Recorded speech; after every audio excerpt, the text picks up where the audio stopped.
Hello everyone and welcome to another Talk to Me Tuesday. It is Monday night while I'm recording this because I figured it's probably best that I do it beforehand since the posting usually takes me a long time. My YouTube is not that friendly, so I've been having to use a different computer to upload. Whatever, no big deal.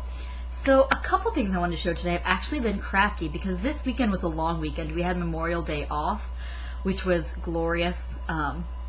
In and of itself, 3-day weekend, awesome.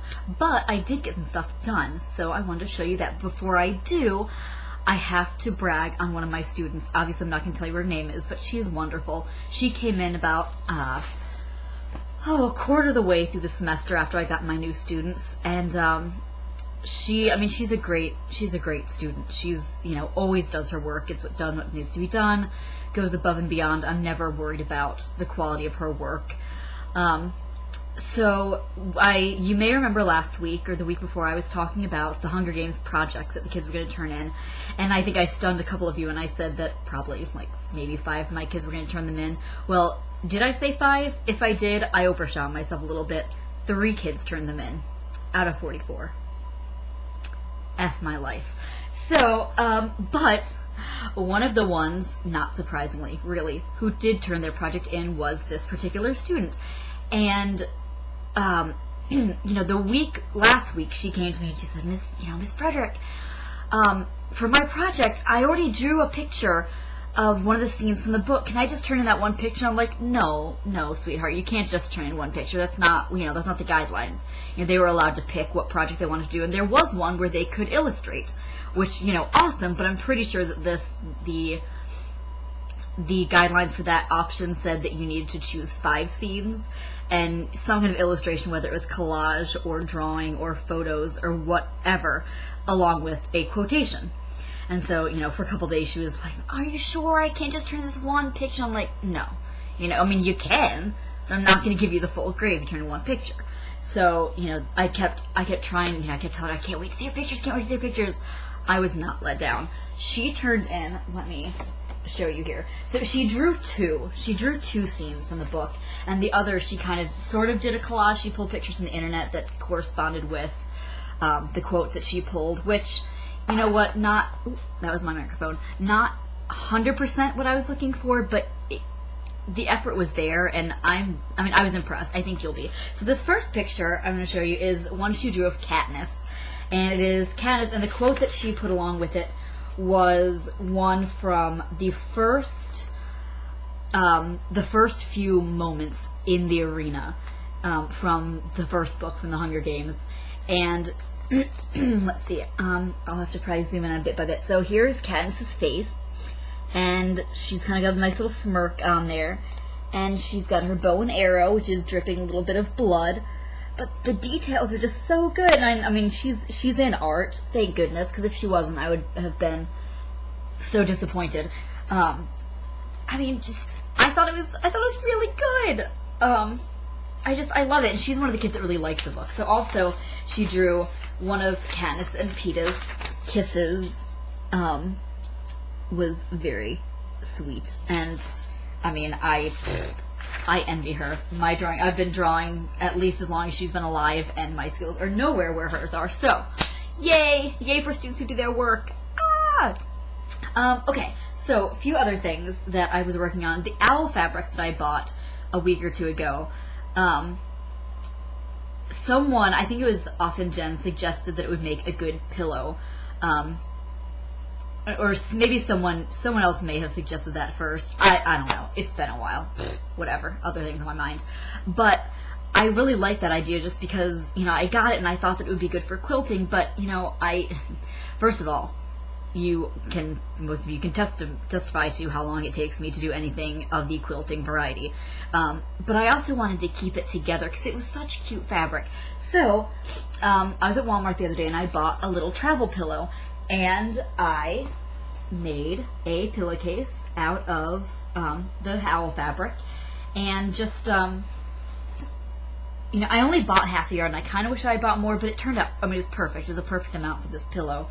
I just don't have, I have small scraps left. But it's cute, and these owls are so cute, and I love them, and they're adorable. And, so, The only part that I had that I sewed on the outside was the one edge here, just because it's not like with batting. I couldn't just leave a small hole open and stuff it, and I had to leave room for the pillow itself, so it didn't, not perfect, but you know what, it turned out pretty cute. I really like it, and it's actually perfect because when I go on my trip to London this summer, this will be coming with me on the plane, so very excited. It's very smushy and cute. Also, I had lost my crochet needle, which was really sad. It was the needle that HP5 Free gave me in a little goodie bag that she put together for everyone who came to her crocheting workshop at Terminus. Pretty sure the Nargles ate it.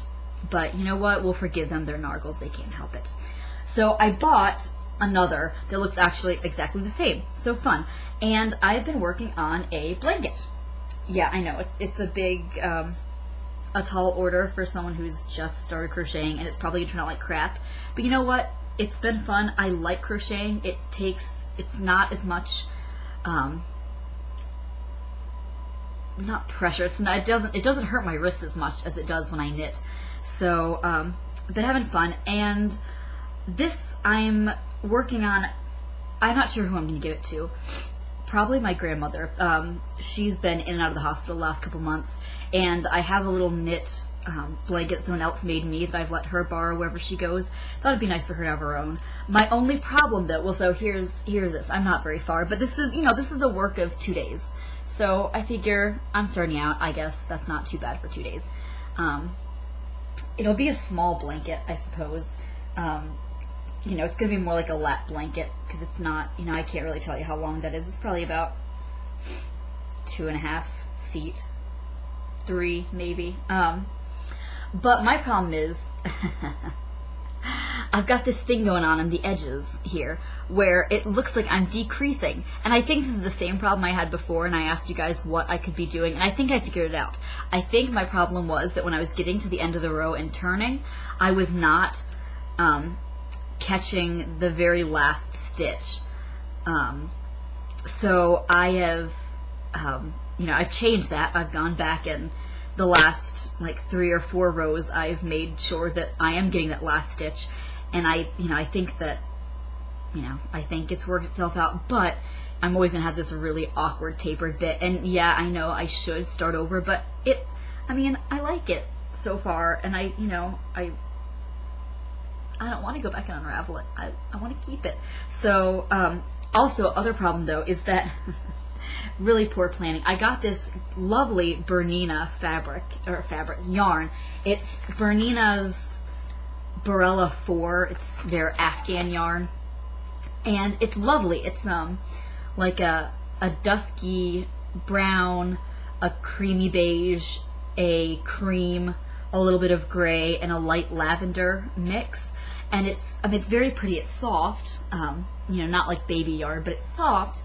And I got it for a gift a few years ago from a friend who knew that I loved to knit, and she gave me a goodie basket of yarn, which was lovely.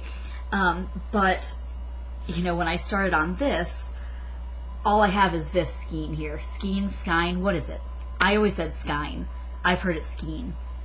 It's a thing of yarn, okay? It's a wibbly wobbly, yarny warny thing. And, but I know that not going to have enough for a blanket, probably not even have enough for a shawl. So I'm kind of at a loss. I went on Bernina's website today and was looking to see if they still had this make. They didn't have it on their website, so I'm going to probably scour the yarns, the stores, they won't have yarn stores. I'll probably go to Michael's, I'll pop into Hancock Fabrics and see if maybe by some chance they have the same one. I don't think so though, so right now I'm not really sure what I'll do. I'm probably just gonna knit or crochet through it and see how far I get, and I don't know. So if I don't know, if you guys be on the lookout for me, you guys probably know a lot more about yarn and where to get it than I do. It doesn't have a name. It's Bernina Barella 4, and there's not really a number or a code that I can see for the actual color, which is sad. So it looks like this. Which is not very specific. But if you find it anywhere, I'd be willing to pay for it and for shipping, because I would love to finish this project. So I feel like I've gone way, way, way over. I will end with a shout out. This is my fanwee board. Got it at the dollar store. Not doing anything with it, but it's a pterodactyl, and I wrote my fanwee on it because the fanwee is easily the best thing about Torchwood. So anyway, I hope you guys are having a gorgeous, gorgeous week. Staying safe, staying healthy, and crafting some lovely, lovely things. I can't wait to see your videos this week, and hopefully I will do a better job in commenting on them, especially now that testing is starting. That means less lesson planning for me. So, have a fabulous week. Happy Talk to Me Tuesday. Bye, guys.